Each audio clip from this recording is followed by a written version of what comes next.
शांति 23 फरवरी 2026। बाबा के महावाक्य। मीठे बच्चे, ये संगम युग है चढ़ती कला का युग। इसमें सभी का भला होता है, इसलिए कहा जाता चढ़ती कला तेरे भाने सर्व का भला। मीठे बच्चे, ये संगम युग है चढ़ती कला का युग।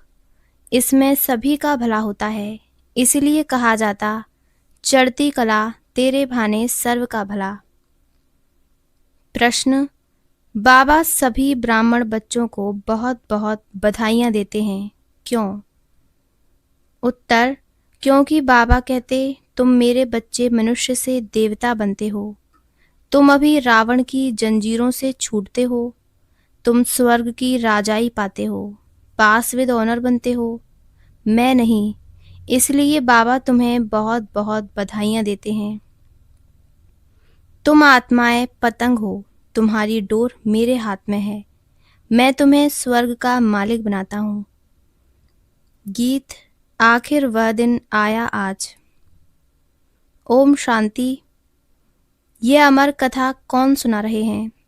अमर कथा कहो, सत्यनारायण की कथा कहो, व तीजरी की कथा कहो, तीनों मुख्य हैं। अभी तुम किसके सामने बैठे हो और कौन तुमको सुना रहे हैं? सत्संग तो इसने भी बहुत किए हैं। वहाँ तो सब मनुष्य देखने में आते हैं। कहेंगे फलाना सन्यासी कथा सुनाते हैं, शिवानंद सुनाते हैं। भारत में तो ढेर सत्संग है, गली गली में सत्संग है। माताएं भी पुस्तक उठाए बैठ सत्संग करती हैं। तो वहाँ मनुष्य को देखना पड़ता है, लेकिन यहाँ तो वंडरफुल बात है। तुम्हारी बुद्धि में कौन है? परमात्मा। तुम कहते हो अभी बाबा सामने आया हुआ है। निराकार बाबा हमको पढ़ाते हैं। मनुष्य कहेंगे वह ईश्वर तो नाम रूप से न्यारा है। बाप समझाते हैं कि नाम रूप से न्यारी कोई चीज है नहीं। तुम बच्चे जानते हो यहाँ कोई भी साकार मनुष्य नहीं पढ़ाते हैं, और कहाँ भी जाओ सारी वर्ल्ड में साकार ही पढ़ाते हैं। यहाँ तो सुप्रीम बाप है, जिसको निराकार गॉड फादर कहा जाता है। वह निराकार साकार में बैठ पढ़ाते हैं। यह बिल्कुल नई बात हुई। जन्म बाई जन्म तुम सुनते आए हो, ये फलाना पंडित है, गुरु है। ढेर के ढेर नाम हैं। भारत तो बहुत बड़ा है। जो भी कुछ सिखाते हैं समझाते हैं वह मनुष्य ही हैं। मनुष्य ही शिष्य बने हुए हैं। अनेक प्रकार के मनुष्य हैं। फलाना सुनाते हैं, हमेशा शरीर का नाम लिया जाता है। भक्ति मार्ग में निराकार को बुलाते हैं कि हे पतित पावन आओ। वही आकर बच्चों को समझाते हैं, तुम बच्चे जानते हो कि कल्प कल्प सारी दुनिया जो पतित बन जाती है, उनको पावन करने वाला एक ही निराकार बाप है। तुम यहाँ जो बैठे हो, तुम्हारे में भी कोई कच्चे हैं, कोई पक्के हैं, क्योंकि आधा कल्प तुम देह अभिमानी बने हो। अब देही अभिमानी इस जन्म में बनना है। तुम्हारी देह में रहने वाली जो आत्मा है, उनको परमात्मा बैठ समझाते हैं। आत्मा ही संस्कार ले जाती है। आत्मा कहती है आर्गन्स द्वारा कि मैं फलाना हूँ, परंतु आत्म अभिमानी तो कोई है नहीं। बाप समझाते हैं जो इस भारत में सूर्यवंशी चंद्रवंशी थे, वही इस समय आकर ब्राह्मण बनेंगे, फिर देवता बनेंगे। मनुष्य देह अभिमानी रहने के आदती हैं। देही अभिमानी रहना भूल जाते हैं, इसलिए बाप घड़ी घड़ी कहते हैं देही अभिमानी बनो। आत्मा ही भिन्न भिन्न चोला लेकर पाठ बजाती है। यह है उनके आर्गन्स। अब बाप बच्चों को कहते हैं मन मना भव। बाकी सिर्फ गीता पढ़ने से कोई राज्य भाग्य थोड़े मिल सकता है। तुमको इस समय त्रिकालदर्शी बनाया जाता है। रात दिन का फर्क हो गया है। बाप समझाते हैं मैं तुमको राजयोग सिखाता हूँ। श्री कृष्ण तो सतयुग का प्रिंस है। जो सूर्यवंशी देवताएं थे, उनमें कोई ज्ञान नहीं। ज्ञान तो प्राय लोप हो जाएगा। ज्ञान है ही सदगति के लिए। सतयुग में दुर्गति में कोई होता ही नहीं, वह है ही सतयुग। अभी है कलयुग। भारत में पहले सूर्यवंशी 8 जन्म, फिर चंद्रवंशी 12 जन्म। यह एक जन्म अभी तुम्हारा सबसे अच्छा जन्म है। तुम हो प्रजापिता ब्रह्मा मुख वंशावली। यह है सर्वोत्तम धर्म। देवता धर्म सर्वोत्तम धर्म नहीं कहेंगे। ब्राह्मण धर्म सबसे ऊंच है। देवताएं तो प्रारब्ध भोगते हैं। आजकल बहुत सोशल वर्कर हैं। तुम्हारी है रूहानी सर्विस। वह है जिस्मानी सेवा करना। रूहानी सर्विस एक ही बार होती है। आगे ये सोशल वर्कर आदि नहीं थे। राजा रानी राज्य करते थे। सतयुग में देवी देवता थे। तुम ही पूज्य थे, फिर पुजारी बने। लक्ष्मी नारायण द्वापर में जब वाम मार्ग में जाते हैं तो मंदिर बनाते हैं। पहले पहले शिव का बनाते हैं। वह है सर्व का सदगति दाता, तो उनकी जरूर पूजा होनी चाहिए। शिव बाबा ने ही आत्माओं को निर्विकारी बनाया था ना, फिर होती है देवताओं की पूजा। तुम ही पूज्य थे, फिर पुजारी बने। बाबा ने समझाया है चक्र को याद करते रहो। सीढ़ी उतरते उतरते एकदम पट पर आकर पड़े हो। अब तुम्हारी चढ़ती कला है। कहते हैं चढ़ती कला तेरे भाने सर्व का भला। सारी दुनिया के मनुष्य मात्र की अब चढ़ती कला करता हूँ। पतित पावन आकर सबको पावन बनाते हैं। जब सतयुग था तो चढ़ती कला थी और बाकी सब आत्माएं मुक्ति धाम में थीं। बाप बैठ समझाते हैं, मीठे मीठे बच्चों, मेरा जन्म भारत में ही होता है। शिव बाबा आया था, गाया हुआ है, अब फिर आया हुआ है।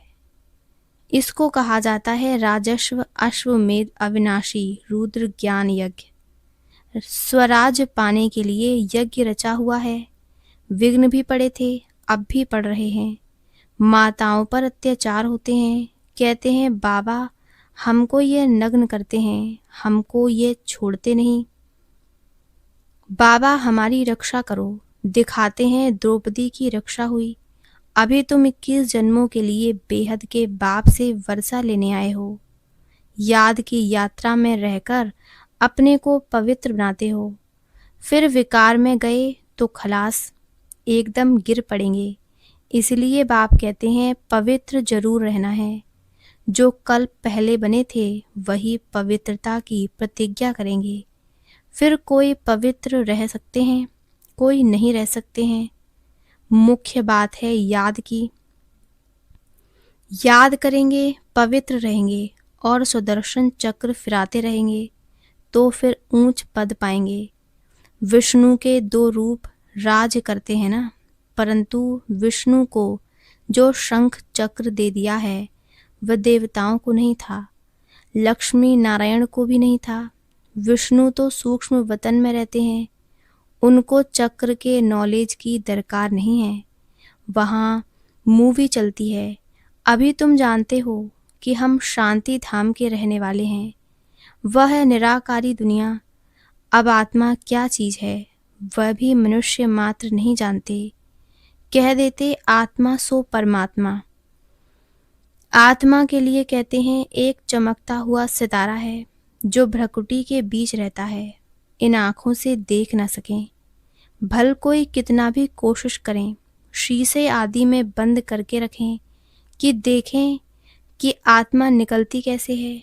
कोशिश करते हैं परंतु किसको भी पता नहीं पड़ता है आत्मा क्या चीज़ है, कैसे निकलती है। बाकी इतना कहते हैं आत्मा स्टार मिसल है। दिव्य दृष्टि बिगर उसको देखा नहीं जाता। भक्ति मार्ग में बहुतों को साक्षात्कार होता है। लिखा हुआ है अर्जुन को साक्षात्कार हुआ, अखंड ज्योति है। अर्जुन ने कहा हम सहन नहीं कर सकते। बाप समझाते हैं इतना तेजोमय आदि कुछ है नहीं। जैसे आत्मा आकर शरीर में प्रवेश करती है पता थोड़े ही पड़ता है। अब तुम भी जानते हो कि बाबा कैसे प्रवेश कर बोलते हैं, आत्मा आकर बोलती है। यह भी ड्रामा में सारी नूंद है। इसमें कोई के ताकत की बात नहीं। आत्मा कोई शरीर छोड़ जाती नहीं है। ये साक्षात्कार की बात है, वंडरफुल बात है ना। बाप कहते हैं मैं भी साधारण तन में आता हूँ।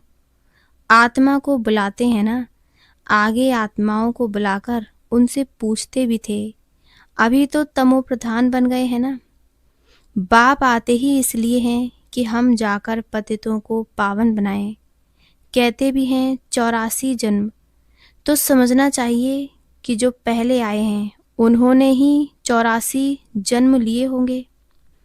वह तो लाखों वर्ष कह देते हैं। अब बाप समझाते हैं तुमको स्वर्ग में भेजा था, तुमने जाकर राज्य किया था। तुम भारतवासियों को स्वर्ग में भेजा था, राजयोग सिखाया था संगम पर। बाप कहते हैं मैं कल्प के संगम युगे आता हूँ। गीता में फिर युगे युगे अक्षर लिख दिया है। अभी तुम जानते हो हम सीढ़ी कैसे उतरते हैं, फिर चढ़ते हैं। चढ़ती कला फिर उतरती कला। अभी ये संगम युग है, सर्व की चढ़ती कला का युग।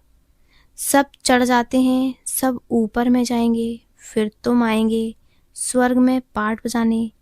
सतयुग में दूसरा कोई धर्म नहीं था, उनको कहा जाता है वाइसलेस वर्ल्ड। फिर देवी देवताएं वाम मार्ग में जाकर सब विशस होने लगते हैं, यथा राजा रानी तथा प्रजा। बाप समझाते हैं हे भारतवासी, तुम वाइसलेस वर्ल्ड में थे, अब है विशस वर्ल्ड। अनेक धर्म हैं, बाकी एक देवी देवता धर्म नहीं है। जरूर जब न हो तब तो फिर स्थापन हो। बाप कहते हैं मैं ब्रह्मा द्वारा आकर आदि सनातन देवी देवता धर्म की स्थापना करता हूँ। यहाँ ही करेगा ना, सूक्ष्म वतन में तो नहीं करेंगे। लिखा हुआ है ब्रह्मा द्वारा आदि सनातन देवी देवता धर्म की रचना रचते हैं। तुमको इस समय पावन नहीं कहेंगे, पावन बन रहे हैं। टाइम तो लगता है ना।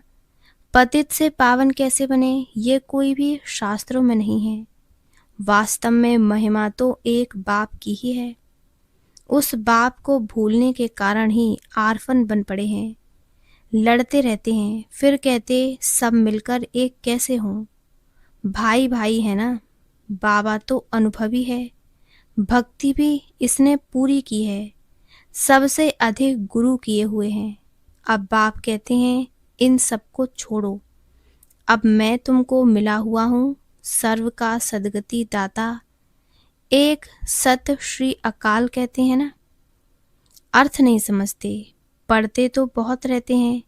बाप समझाते हैं अभी सब पतित हैं, फिर पावन दुनिया बनेगी। भारत ही अविनाशी है, ये कोई को पता नहीं है। भारत का कभी विनाश नहीं होता और ना कभी प्रलय होती है। ये जो दिखाते हैं सागर में पीपल के पत्ते पर श्री कृष्ण आए, अब पीपल के पत्ते पर तो बच्चा आ ना सके। बाप समझाते हैं तुम गर्भ से जन्म लेंगे बड़े आराम से, वहाँ गर्भ महल कहा जाता है। यहाँ है गर्भ जेल, सतयुग में है गर्भ महल। आत्मा को पहले से ही साक्षात्कार होता है, यह तन छोड़ दूसरा लेना है। वहाँ आत्माभिमानी रहते हैं। मनुष्य तो न रचयिता को न रचना के आदि मध्य को जानते हैं। अभी तुम जानते हो बाप है ज्ञान का सागर, तुम मास्टर सागर हो। माताएं हो नदियां हैं और ये गोप हैं ज्ञान मानसरोवर। ये ज्ञान नदियां हैं, तुम हो सरोवर। प्रवृत्ति मार्ग चाहिए ना। तुम्हारा पवित्र गृहस्थ आश्रम था, अभी पतित है। बाप कहते हैं ये सदैव याद रखो कि हम आत्मा हैं, एक बाप को याद करना है। बाबा ने फरमान दिया है कोई भी देहधारी को याद न करो। इन आँखों से जो कुछ देखते हो वह सब खत्म हो जाना है। इसलिए बाप कहते हैं मन मना भव, मध्याजी भव। इस कब्रिस्तान को भूलते जाओ। माया के तूफान तो बहुत आएंगे, इनसे डरना नहीं है। बहुत तूफान आएंगे, परंतु कर्मेंद्रियों से कर्म नहीं करना है। तूफान आते हैं तब जब तुम बाप को भूल जाते हो। यह याद की यात्रा एक ही बार होती है, वह है मृत्यु लोक की यात्राएं। अमर लोक की यात्रा है। तो अब बाप कहते हैं कोई भी देहधारी को याद न करो।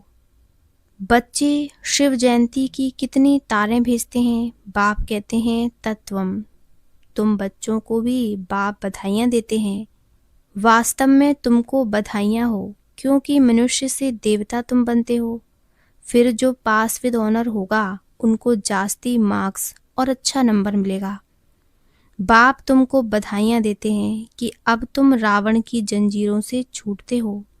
सभी आत्माएं पतंगे हैं, सबकी रस्सी बाप के हाथ में है। वह सबको ले जाएंगे, सर्व के सदगति दाता हैं। परंतु तुम स्वर्ग की राजाई पाने के लिए पुरुषार्थ कर रहे हो। अच्छा, मीठे मीठे सिकी लदे बच्चों प्रति मात पिता बाप दादा का याद प्यार और गुड मॉर्निंग। रूहानी बाप की रूहानी बच्चों को नमस्ते। धारणा के लिए मुख्य सार। पहला, पास विद ऑनर होने के लिए एक बाप को याद करना है, किसी भी देहधारी को नहीं। इन आँखों से जो दिखाई देता है उसे देखते भी नहीं देखना है। दूसरा, हम अमर लोक की यात्रा पर जा रहे हैं, इसलिए मृत्यु लोक का कुछ भी याद न रहे। इन कर्मेंद्रियों से कोई भी विकर्म न हो, ये ध्यान रखना है। वरदान। अपने शिक्षा स्वरूप द्वारा शिक्षा देने वाले शिक्षा संपन्न योग्य शिक्षक भव। अपने शिक्षा स्वरूप द्वारा शिक्षा देने वाले शिक्षा संपन्न योग्य शिक्षक भव। योग्य शिक्षक उसे कहा जाता है जो अपने शिक्षा स्वरूप द्वारा शिक्षा दे। उनका स्वरूप ही शिक्षा संपन्न होगा। उनका देखना चलना भी किसको शिक्षा देगा। जैसे साकार रूप में कदम कदम हर कर्म शिक्षक के रूप में प्रैक्टिकल में देखा, जिसको दूसरे शब्दों में चरित्र कहते हैं। किसी को वाणी द्वारा शिक्षा देना तो कॉमन बात है, लेकिन सभी अनुभव चाहते हैं तो अपने श्रेष्ठ कर्म श्रेष्ठ संकल्प की शक्ति से अनुभव कराओ। स्लोगन। संकल्पों की सिद्धि प्राप्त करने के लिए आत्मशक्ति की उड़ान भरते चलो। अव्यक्त इशारे। एकता और विश्वास की विशेषता द्वारा सफलता संपन्न बनो। संगठन को एकता के सूत्र में पिरोने के लिए वाणी की शक्ति पर विशेष ध्यान दो। वाणी सदा निर्मल हो, कम बोलो, धीरे बोलो और मीठा बोलो। सम्मानजनक बोल ही बोल। अभी तक साधारण बोल ज़्यादा हैं। अलौकिक बोल हों, फरिश्तों के बोल हों, हर बोल मधुर हो। अभी इस बात पर अंडरलाइन करो, तब प्रत्यक्षता होगी। अच्छा, ओम शांति, ओम शांति, ओम शांति।